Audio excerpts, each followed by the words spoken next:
Ani ali emabega wa lumu kubanga si yekanga omuntu bange musajja wattu era omulaba atagala leero n'agamba kakati loleropu ano bamuteekako akazito kale kati katukyuseemuko ne deputy speaker abenga ava mu opposition nti kale tukole bwe tuti kubanga abantu bonna ab'opposition beebuuzaako bonna bamugamba nedda ekyo kikyamu ate yagamba etteeka alireeta kuyamba opposition. Kakati kibuuzo kikyaliwo omukulu ono ali yekka answer yammwe nange. Very briefly, there's been a lot of talk in the past from people in the government, but now they have been joined by some who claim to be part of the opposition, who have regularly been blaming NUP for the political prisoners. You will not hear these people blame the regime which arrested these people, has locked them up for 4 years, no granting them bail, no bringing evidence and all of that. But they will blame NUP. So you keep thinking and wondering, who exactly do these fellows work for? One of our former leaders here, because we threw him out for his bad manners, was on social media saying, you see, NUP has made a lot of money out of these political prisoners. I said, seriously? This is a fellow, when we got out of the election, we gave him a responsibility in Parliament. As we were battling with political prisoners, missing persons and so on, he was in Parliament awarding himself an appreciation, a service award, while we were battling with all of these different issues. So I asked the question, who exactly has made money out of all these problematic endeavors? Your answer is clear, the writing is on the wall. Somebody asked about the Lumu bill. As we have said, unfortunately for Mr. Lumu, I even sympathize with him because he was given a responsibility by whoever gave it to him. And now he's struggling with the task he was given. That's why you see him moving positions every so often. All of a sudden he says, okay, not just the law. Now, let also the deputy speaker come from the opposition. Now also this and so on. Total confusion. Because he said that this bill is for the good of the opposition. But the opposition that you have been going to severally has told you, this is a bad bill. But he's insisting with it. So who exactly is he working for? Abaffe. Kukibanga kirungi okulonda leader of opposition. Tekyalibadde kirungi okulonda leader of government business naye. Kukibanga kirungi okulonda chief opposition whip. Ne government chief whip naye lwaki takwibwako kalulu. Tikakati shadow cabinet leader of opposition yalonda. Eyo yonna tulina okugironda. Lwaki ne cabinet ya Mwai Museveni naye tetugikubako kalulu. Kukibanga kirungi. Walina okubeerawo balance. So if you're saying it is okay to elect the leader of the opposition, all right. Shouldn't it also be a good thing to elect the leader of government business? If it is okay to elect the chief opposition whip, we should also elect the government chief whip. If you're saying we should elect the shadow cabinet, which currently is appointed by the leader of the opposition, let's also elect the cabinet that Mr. Museveni brings forward, so that there is a balance. Aside from that, it is clear who this man is working for. Mr. President, ebibuuzo ebisinga ebikambwe sebo tubikwasiza yango obidde.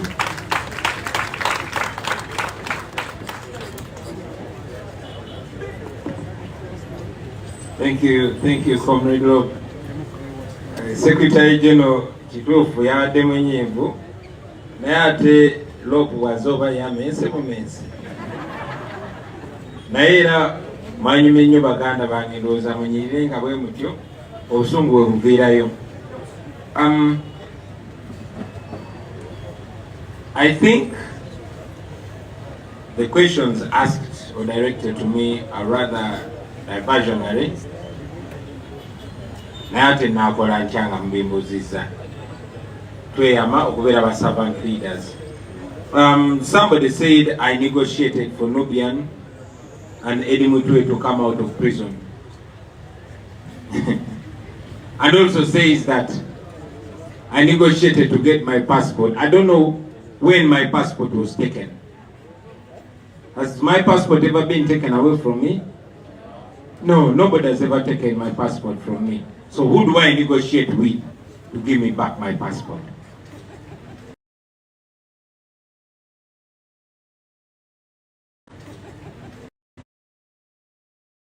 The political prisoners is the same person that was pressuring us that we should negotiate with Museveni.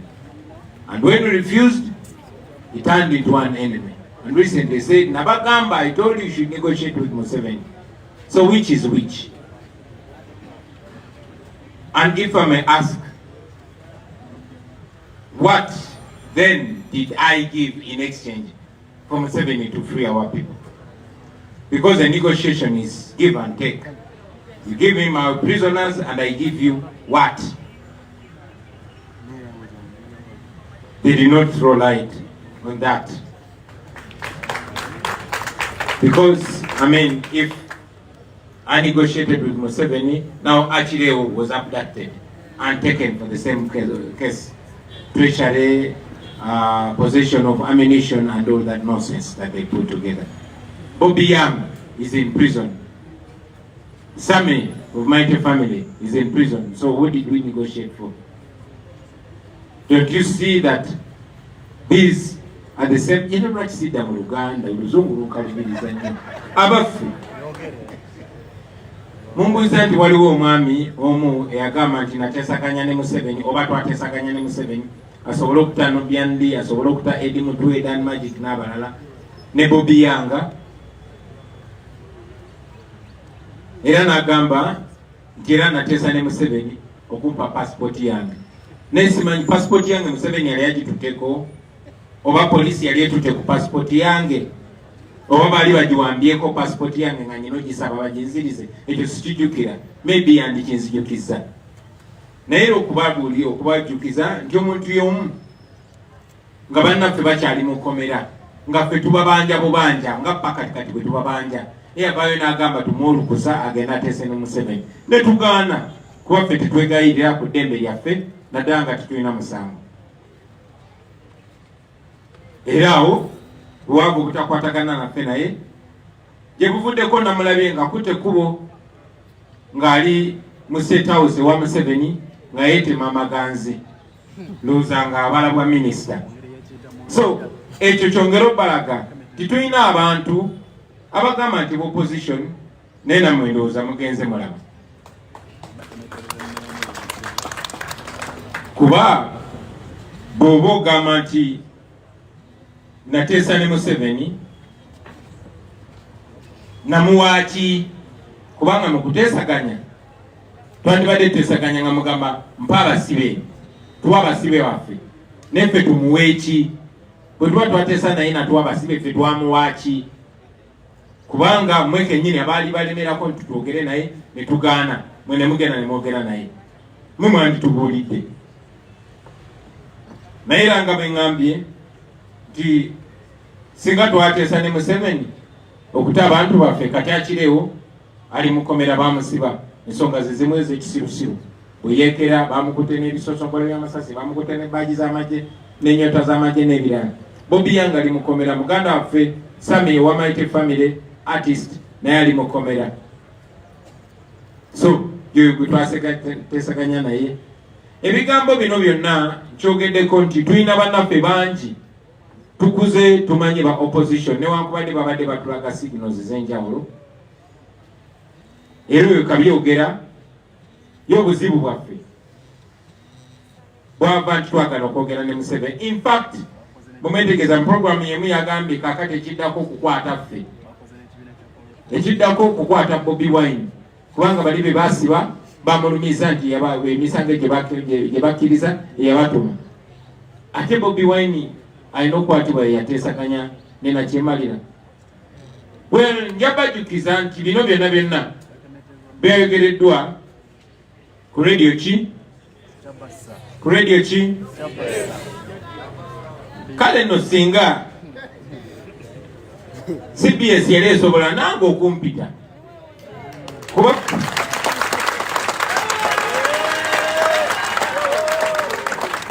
radio ya bujjajja ate nga bajjajja ababogerwako ne jjajja wange naye mwali kyandibadde kirungi nnyo otherwise abantu bajja tandika okugira ba radio y'abajjajjaffe nga propaganda radio ng'omulimu gwayo kusiga bulimba. Kubanga bw'obanga buli wiiki oleeta omuntu ng'asiga bulimba nga topic ebeera NUP naye nga toyinza kuyitayo yadde n'omukulembeze wa NUP n'omu ayogerere NUP mpozi abo abaagulwa be twatwala mu Parliamentary ng'aba NUP ne babagula kati omulimu gwabwe konjera NUP ne bwabeera nga program ekwata ku NUP n'abakulembeze baayo omuli Kyagulanyi nenga Kyagulanyi toyinza muyita oba abalala ebyo kambikomyawo.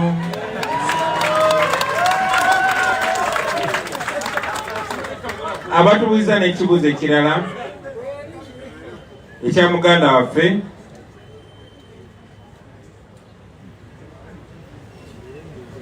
aleeta ebbago mu Parliament era munnamawulire n'ayogera passionately nnyo n'agamba naye lwaki temuliwagira munaye tuwagira enkyukakyuka zonna naye ne tumanyi tebasobola omukwata omuntu ne bamutebatiza opposition n'aleeta n'ebbago muteeka naye era njagala obajjukiza nti Parliament mu ngeri nnyingi nnyo yafuuka kisasalala era buli tteeka lye baleeta twakibagambako nti waliwo akagenderere ak'okukyusa constitution yaffe mmwe bannayuganda babajjeko obuyinza obulonda pulezidenti. Tewali programu ndala yonna yonna bino byakubawuddisa byakubadongowaza njagala mubeere boogi njagala mubeere bagezigezi ng'ebyana by'emisota. Bino byonna byonna Mungereza ziyita semantics kano konna konna kazigo.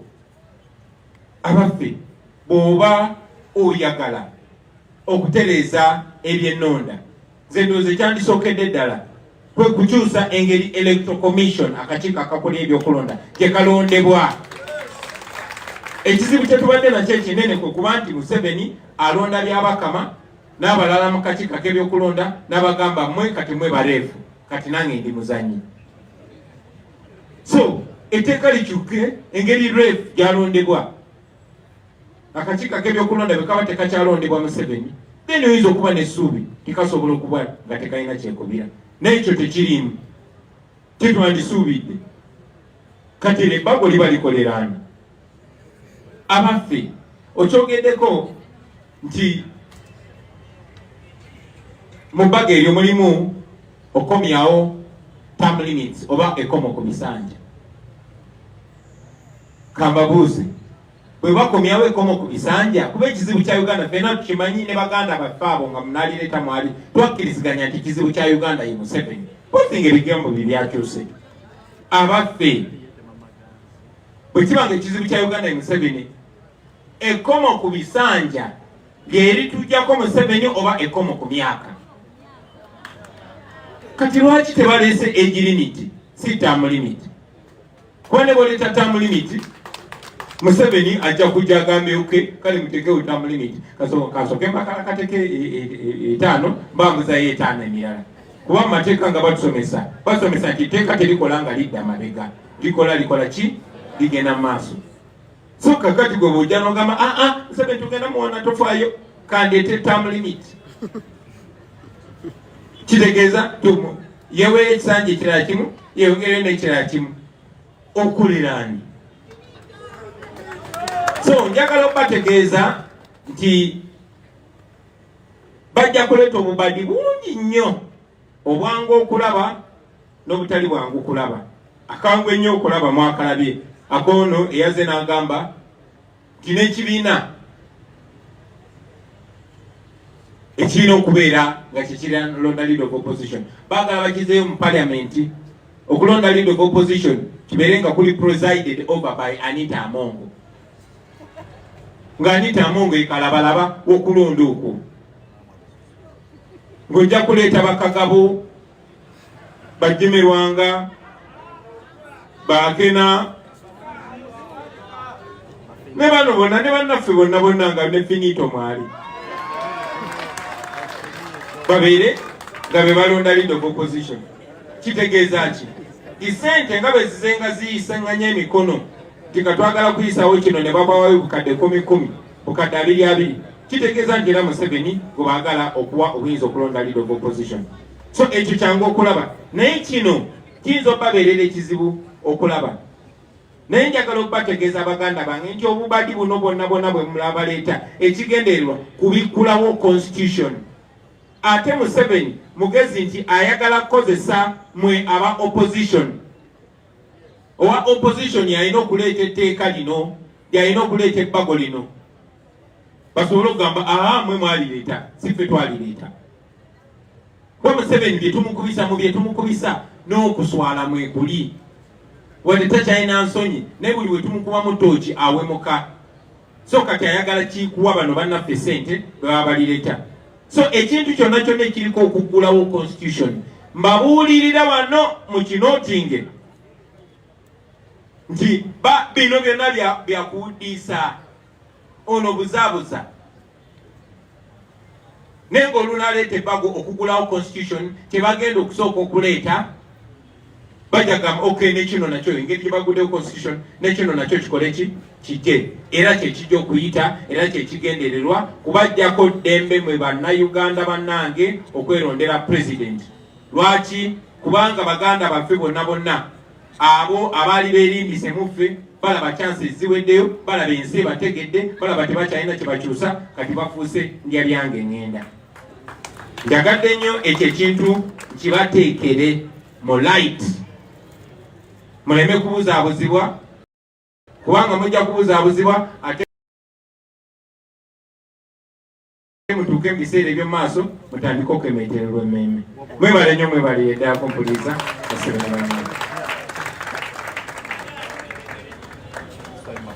Thank you very much, Mr. President. Ebigambo byogere.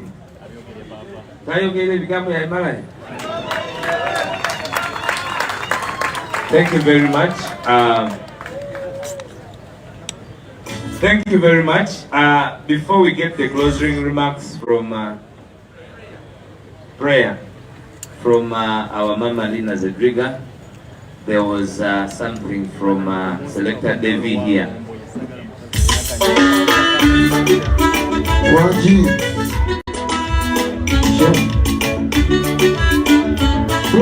Pulo selecta music. Kaka yeboka mba mutia nsangi sobbala bamanya neddobozi bampita luga fighter. People power, our power. Yeah. Sure. Watching. Ebitubigire tuyita bolusi netusirikana yetuyisibwa bubi ku mitima. Abangi batuyita n'abalalu tubayitako nga tweyokeza olumu ku makubo. Abantu bakulukusa amaziga gabayitamu gakkirira tebasula mirembe. Omuntu anyigirizibwa mande n'ayingira mande nga tafunye wadde ku mirembe. Zibuli wetunulira Uganda n'ebigirimu amasiga nekulukusa abantu bange. Omuntu agenda kumakya kukola napatikana budde kuziba naye n'asula enjala. Ate nga n'ebimunyika bingi bimumalako n'emirembe talina mirembe. Ayagala afuneko ku ssente ayogerengako naye mu bantu naye zaabula. Kati Uganda wetuuse yakusabira nnyo abantu bali mu maziga gakulukuta nnyo. Mr. Bobi mukimanye yatusabye nnyo akalulu kano tukikole tukakowe nnyo kubanga waliwo omulimu omupye gutuweereddwa abantu baffe. Guno mulimu omutono nnyo naye gugasanya Uganda yaffe. Waliwo omulimu omupya ogutuweereddwa abantu baffe. Guno mulimu omutono nnyo naye gugasanya Uganda. Abantu bangi banyigirizibwa naye ne basirika ate okwogera nako kuba musango. Abangi batuse Uganda yamwe bagivudemu nga n'obulumi babuwese ku migongo. Ze kati ketoketeko kirabika tiwakupera kati nidirite lyasi ku mugongo. Akalimo kali kamu mu badatu mutekewa tufugalikise Uganda ku mutindo. Enfukasiza kimala okuggwa n'abatalina mirembe bagala kufuna ku mirembe. Akalimo tukamole wamu tetulyekyusa tetulyekyusa tetulyekyusa kuba Uganda gyetwagala yesimisa omutali kusosola mu mawanga n'amadini. Waliwo omulimu omupya gutuweereddwa abantu baffe. Guno omulimu mutono nnyo naye gugasanya Uganda yaffe. waliwo omulimu omupya gutuweereddwa abantu baffe guno omulimu mutonotono ye gugasanyo Uganda yaffe tugende maaso ati people power ku kikola ki kati kubiriza kuno omulembe gw'abavubuka tuli bapambanyi tewali kitulema abaana ba people power muyisibwa bubi nnyo naye mitima mivubuka tisaba tukolere wamu tukwatire wamu kubanga bwe batunyiga abatunyigiriza ebiroti by'abasajja byabalondemu naye nga lwaki bannayuganda mutusosolamu abasajjulidde abakuuma abantu kirabika bubi nga yemmwe mutta abantu kati mukama yagaba mukama yagenda buliza lumuna kino ne tukimaliriza mukama yagaba mukama yagenda ze bafika lukafayita toloba ati mu Bobi Wine tugende tukukole kukwe wanji Thank you. Big up Selector David. Bagala nyoku bopa wa kuntiko wanana. Thank you very much. Mwebale nyobana yeluka fighter mwongere kaleza amani. Mr. President, we want to thank you so much. Kubanga waliwo addition ku bantu abavubuka ab'ebitone bangi nnyo mu sphere zonna bali excited okweyunga ku revolution eno era bannakatemba mwenna abali eyo ba artists mwebali nnyo mwebali ddala kubanga message yammwe oluusi moving faster. It is a very beautiful song. Thank you very much Selector Devi and Luga Fighter and Team Bobi Wine for always coming up with those artists. Nubian, thank you very much for that important program. Ladies and gentlemen, let me invite Mama Lina Zedriga to finally dismiss us. She's very fit. Thank you so much, Council, the de facto and de jure President of the Republic of Uganda,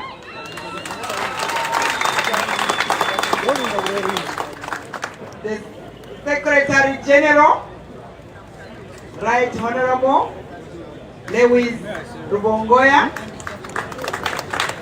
the Leader of Opposition,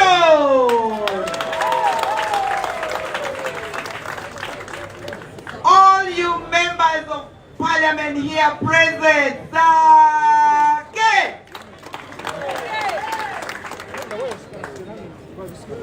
I see Doctor.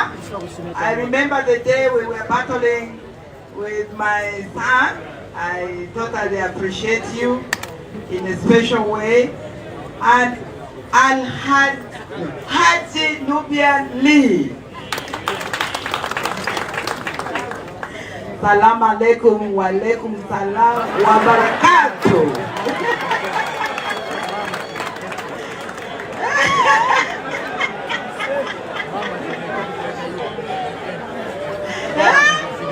Yes, I would like us to celebrate Nubian Lee Haji in a very special way.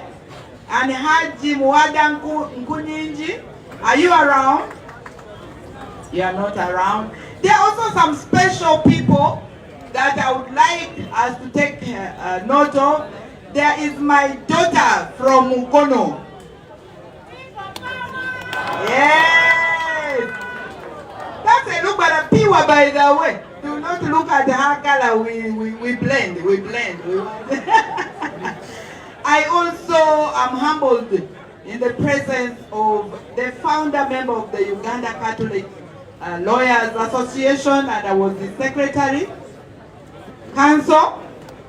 And this organization has grown so far. We have come from very, very far. And each one of you, of course, Honorable Walukanga, you thought I had forgotten you. Because one time I was, allow me to explain this, at Magere, and he wanted to introduce himself to me. He didn't know I knew him so well. Hey! And then I was focusing so much on our team. So I'm very honored to have you here today. And each one of you, all the Lord Mayors, and of course, the student leadership, where are we? Where to lead? Are we present? Are we present? Hey people, power! Our power! Ra! Cha! Cha! Cha! Cha! Yes, and the media fraternity.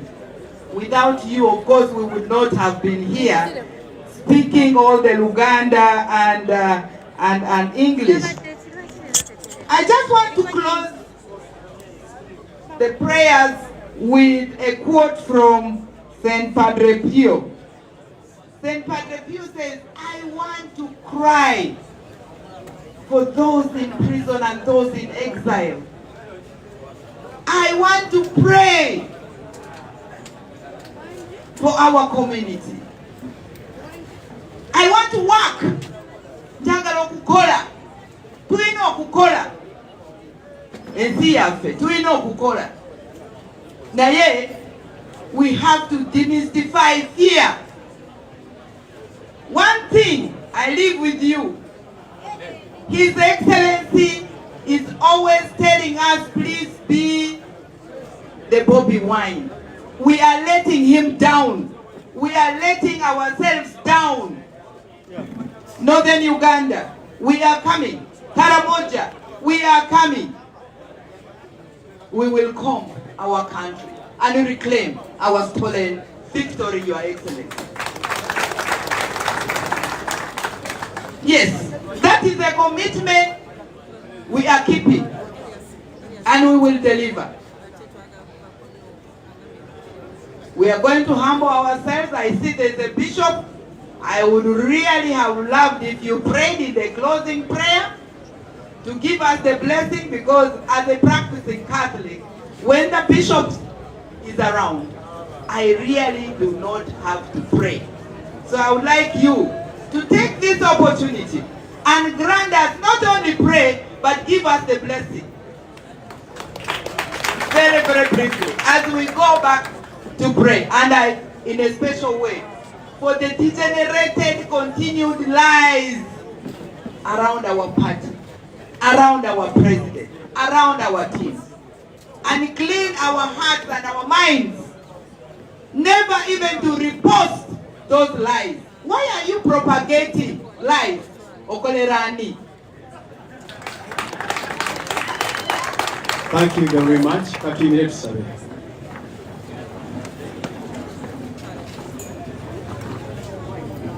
Mu linnya lya Kitaffe n'Omwana n'Omwoyo Mutukuvu. Kitaffe Katonda omuyinza ebintu byonna, twagala okwebaza.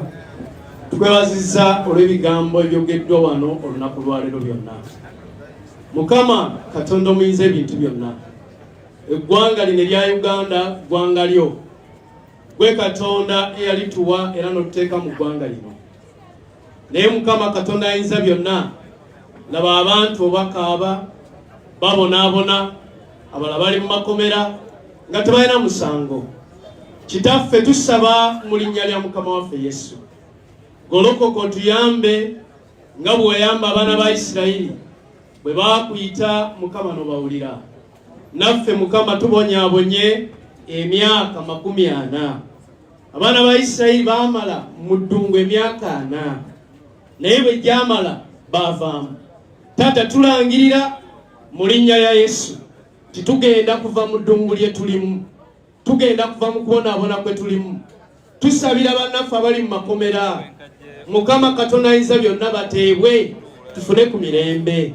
Era Mukama tulangirira watuwadde omukulembeze anaatuwa eddembe nga ye Robert Kyagulanyi Ssentamu. Mukama tusaba muwe obulamu, mukuume asobole tukulembera mu ggwanga lino. Tukwebaza ayi Katonda mu linnya erya Yesu Kristo Mukama waffe. Amen. N'omukisa gwa Katonda Kitaffe n'Omwana n'Omwoyo Mutukuvu gubeere ku bulamu bwammwe, gubeere ku mirimu gyammwe, gubeere ku baana bammwe mu linnya erya Yesu Kristo Mukama waffe. Amen. Mwebale nnyo, mwebalire ddala. Thank you very much. Finito. Conference finito. We are having our Foot Soldiers soccer tournament going on from the Department of Nubian League, operationalized by Abe Masinya. He is that man with those rasta dreads and glasses. Thank you very much for being with us. It's been a great morning.